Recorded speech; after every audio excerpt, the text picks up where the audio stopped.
An era of globalization is rapidly emerging. This globalization means amazing things for innovation.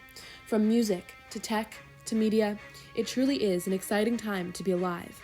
But it presents a challenge. To keep up with this exciting era, you have to understand the practices, cultures, and beliefs of the many diverse groups to which products and knowledge are being traded, and behave accordingly. This is where the importance of intercultural competencies comes in. Being able to understand and communicate effectively across a diverse array of cultures is necessary in being successful in this generation. In my own personal experience in understanding intercultural competencies, I approach it with a curious and open-minded attitude. This attitude makes it so that I can fully immerse myself in a new culture or ideology and fully understand its many facets and implications. From this immersive process, I can begin to make evaluations on what this means in the context of my own life and personal culture, and how I can use what I've learned to improve my communication with this specific cultural group, or practice and even enhance some areas of my own life.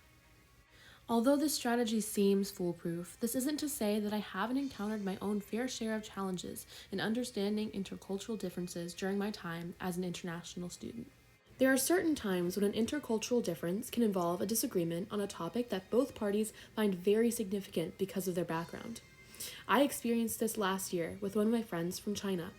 She and I were riding the bus together, and she noticed a nearby sign showing support for Ukraine.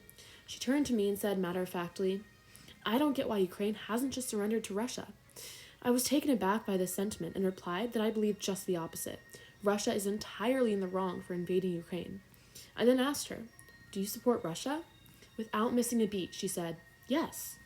A beat later, she asked me the same question, "Do you support Russia?" Without hesitation, I replied, "No." What I learned from this interaction was that you don't have to agree with someone in order to maintain intercultural competency.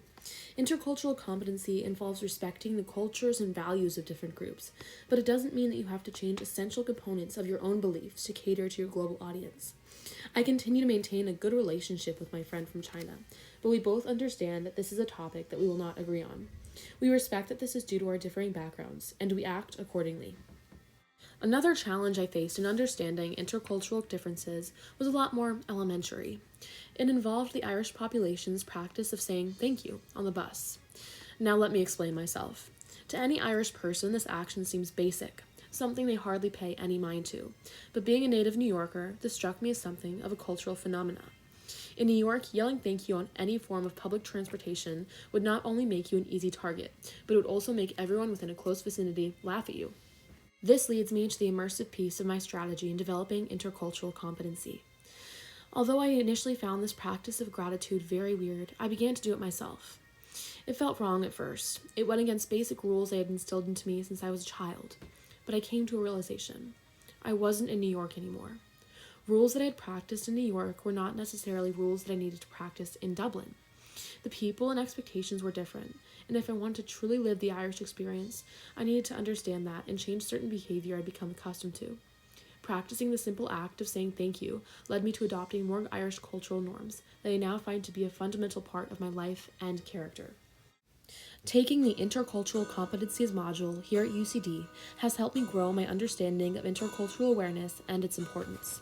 The consistent class discussions have taught me how to apply what I have learned thus far about various cultures into the workplace. Specifically, our class discussion with entrepreneurial podcast producer Gary Fox taught me invaluable knowledge about the importance of diversity and understanding the next generation of business leaders. From this experience, I have begun to take note of unconscious biases I have that may have impeded diversity of people, thoughts, and experiences in my life, and have developed strategies to actively recognize and eliminate those thoughts. There's a quote on the first PowerPoint slide of every class that perfectly summarizes what I learned about myself and my own skills in taking this module. In the words of Confucius, all people are the same. It's only their habits that are so different. Confucius said that 2,000 years ago, but in today's era of globalization, it's more true than ever. Perhaps best demonstrated by my peers in this module. We all come from very different backgrounds, different countries, different beliefs, different family dynamics, different social norms, different cultures.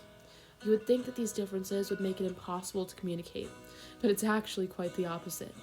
In fact, I get a sense of exhilaration in sharing my cultural experiences and beliefs while learning about my peers' cultures as well. I may not have grown up in a high-rise apartment in Hong Kong or in a scenic house in Norway, but every week I have class discussions with individuals that have. These individuals, although coming from vastly different upbringings from my own, are sitting next to me and sharing in my passion for learning. The more I've gotten to know them, the more I've understood that Confucius really was onto something. Intrinsically, all people share similar desires in life. Developing intercultural competency has just made this fact more transparent.